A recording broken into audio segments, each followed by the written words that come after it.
If you ask any diplomat, could you please predict how events will develop in the next few months?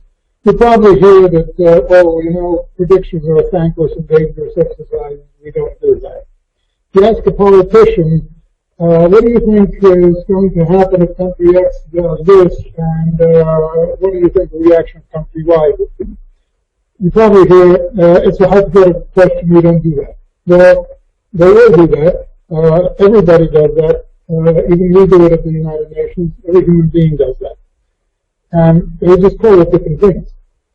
Of course, the best, most sort of wide, most encompassing term is anticipation. However, it's not a term that we refer to in our daily work, certainly not at the United Nations, but it's something that is part of everybody's life. I must admit, when I got this invitation from you to attend a webinar on anticipation, I felt like that kid who assured his teacher that he had no clue what a verb was, and was very surprised to learn that he had been using verbs ever since he started talking.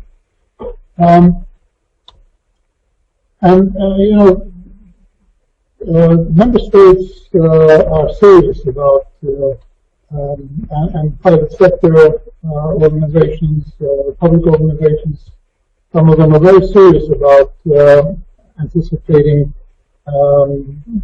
looking ahead, determining their own positions. Suffice it to mention, I'm sure everybody who's here has read this piece recently in the Newsweek magazine about the U.S. Office for Anticipating Surprise. And it's a serious office with a lot of funding that is gleaning all this information and anticipating things based on open source information. They just have very good machines that can go through huge amounts of information and glean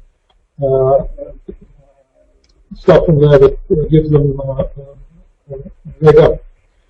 In the UN, we've always been doing that. I mean, let's face it, when we said in the Charter, the purpose of the Charter is to maintain international peace and security, and to that end to take effective corrective measures for the prevention and removal of threat. That is anticipation. Even the preamble, we the people of the United Nations, that's the mother of our anticipations. However, there are problems here. In our own way, we try to do that. We try to look back, have lessons learned, best practices, new best practices, look at the trends, and there are good reasons to do that.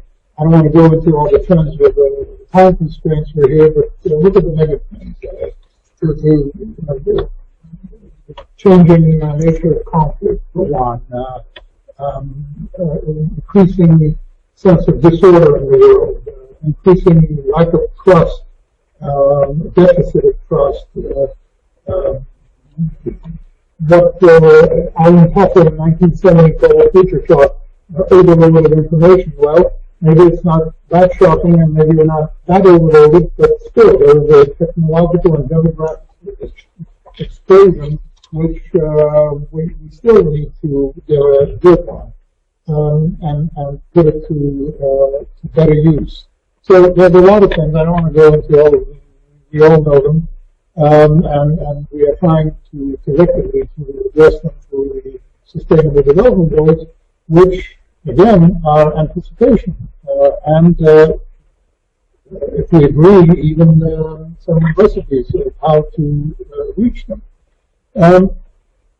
However, it seems that despite all this, all these efforts, we are genetically incapable of true anticipation, and by we I mean the United Nations Secretariat and the United Nations as an organization. For a number of reasons, there may be more, but some of them are have to do with our own mindset, but also with the mindset of the stakeholders of our organization, who are the member states. It is the member states, in my view, that need to empower the likes of me and my colleagues, the Secretariat, to be able to go out on a limb, as it were, with regard to anticipation, with regard to coming up with.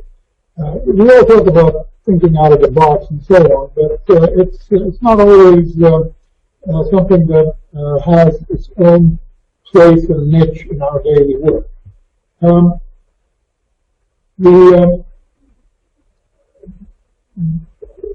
Part of this problem resides in ourselves, in how we, the Secretariat staff, think the member states would react to something. That's another form of anticipation, and sometimes it serves us very badly, as it did in the Rwanda tragedy and other situations where history has recorded that the United Nations was not at its best top floor.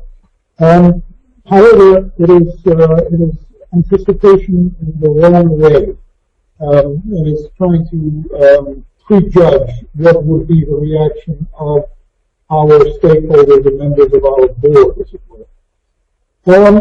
The other thing, even if this first issue, and it is little by little being, if not overcome, but addressed.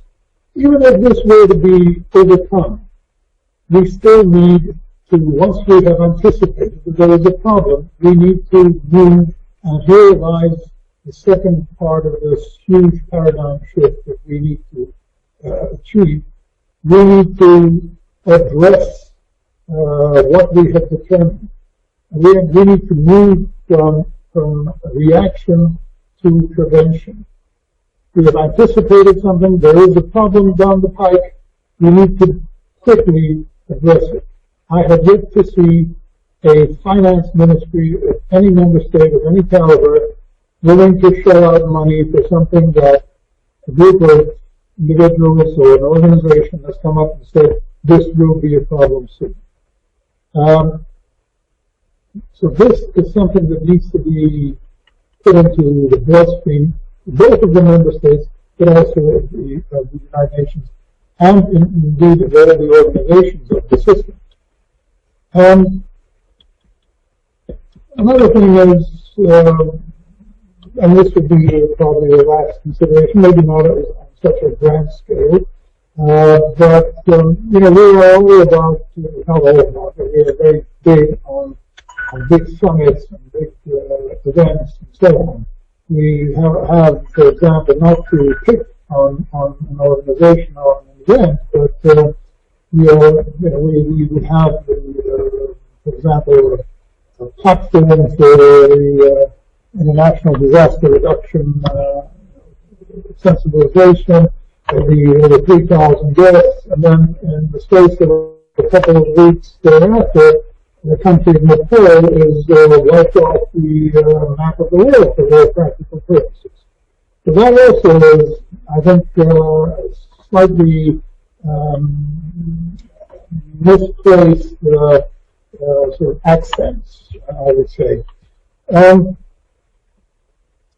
sorry if I'm not very theoretical, but I did want initially to connect theory to a practice and point to areas where we could very usefully go from theory to implementation, and I hope I've managed to encapsulate that in my statement. I will stop there to allow a good time management. Thank you.